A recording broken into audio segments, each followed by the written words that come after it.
اعوذ باللہ من الشیطان الرجیم بسم اللہ الرحمن الرحیم۔ تو 11ویں جماعت کے طالب علموں السلام علیکم۔ تو ہم نے نظم مجرہ نامہ اقدام پذیر کی، تو آج ہم نذیر اکبر آبادی حالات زندگی اور شاعرانہ خصوصیات پر نظر ڈالیں گے۔ تو نذیر اکبر آبادی 1740 میں دہلی میں پیدا ہوئی۔ نذیر اکبر آبادی 1740 عیسوی میں دہلی میں پیدا ہوئی۔ آپ کا اصلی نام ولی محمد تھا اور تخلص نذیر تھا۔ تخلص وہ چھوٹا نام ہوتا جو شاعر اپنے اصلی نام کے بدلے اپنی شاعری میں استعمال کرتا ہے، اس کو تخلص کہتے ہیں۔ تو ولی محمد کا تخلص نذیر تھا، اسی وجہ سے اس کا نذیر اکبر آبادی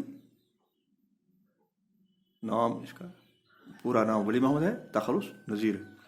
نذیر اپنے والدین کے لاڈلے تھے، ان کی اکلوتی اولاد تھی، اس لیے وہ بھی لاڈلے تھے اور بڑے ناز و نعام سے ان کی پرورش ہوئی۔ نذیر نے اپنے والدین کے لاڈلے تھے اور بڑے ناز و نعام سے پرورش ہوئی۔ احمد شاہ ابدالی کے حملے کے وقت دہلی چھوڑ کر آگرہ آ کر محل تاج گنج میں مقیم ہوئی۔ تو جس وقت احمد شاہ ابدالی نے دہلی میں حملہ کیا تو وہ دہلی چھوڑ کر آگرہ منتقل ہوئی اور تاج گنج محلے میں مقیم ہوئی۔ ابتدائی تعلیم گھر ہی سے حاصل کی۔ جو ابتدائی تعلیم نذیر اکبر نے حاصل کی وہ گھر سے حاصل کی۔ اس کے بعد فارسی اور عربی زبان کا مطالعہ کیا اور ان دونوں زبانوں کے ماہر ہو گئی۔ تو اس کے بعد آپ نے عربی اور فارسی کا مطالعہ شروع کیا اور بہت محنت کی اور ان زبانوں کے ماہر ہو گئی۔ طبیعت آزاد تھی اور اپنی زندگی کو خلوص سے بسر کیا۔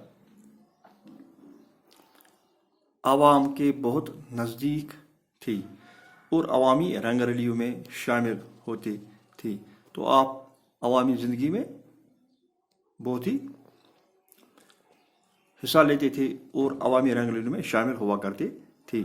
سبھی مذاہب کے تہواروں میں شامل ہوتے تھے، مسلمانوں کی عید ہو، ہولی ہو، دیوالی ہو یا باقی دیگر مذاہب کے تہوار ہوں، ان میں شامل ہوا کرتے تھے۔ نگاہوں نے جو کچھ دیکھا دل پر اثر ہوا اور خلوص کے ساتھ اس کو شعر کے قالب میں ڈالا۔ تو جو بھی نذیر اکبر نے اپنی نگاہوں سے یعنی آنکھوں سے دیکھا تو ان حالات کو اپنے شعروں میں ڈالا۔ آپ نے ایک مدرس کی حیثیت سے کام کیا۔ تو آپ نے سب سے پہلے ایک مدرس یعنی استاد کی حیثیت سے بھی کام کیا۔ آپ کی عمر کا زیادہ حصہ کھیل کود تفریح میں گزرا۔ تو آپ کی عمر کا زیادہ حصہ کھیل کود اور تفریح میں گزرا۔ 1830 میں آگرہ میں انتقال ہوا۔ تو 1830 میں نذیر اکبر آبادی کا انتقال آگرہ میں ہوا۔ شاعری کا شوق آپ کو بچپن ہی سے ہی تھا۔ تو آپ کو شاعری کا شوق بچپن میں ہی سے تھا۔ آپ نے غزلوں میں طبع آزمائی کی لیکن نظمیں آپ کی شہرت کا سبب بنی۔ تو آپ نذیر اکبر نے ہر صنف میں اپنی طبع آزمائی یعنی شعر لکھے لیکن آپ کی شہرت کا سبب نظمیں بنی۔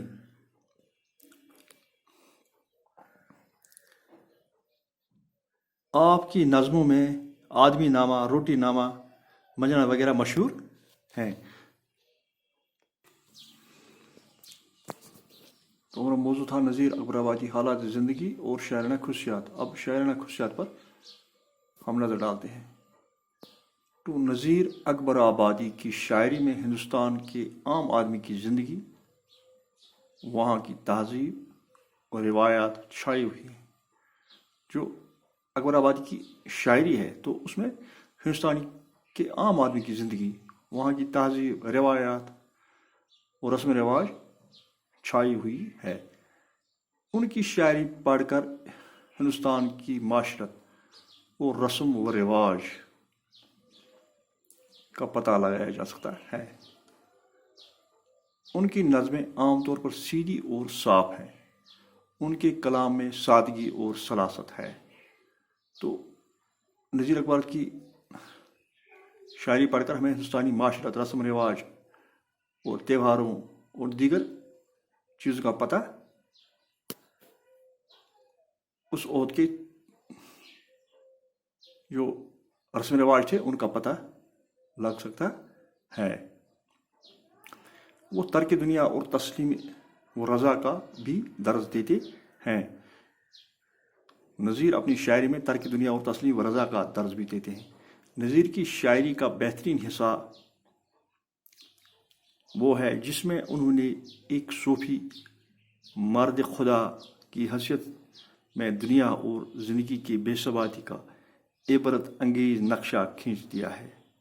تو انہوں نے اپنی نظم میں اس دنیا کی ناپائیداری اور بے ثباتی کا اظہار کیا ہوا ہے، اور انسان کو اچھے اخلاق اور ایک اچھی زندگی گزارنے کا درس دیا ہے،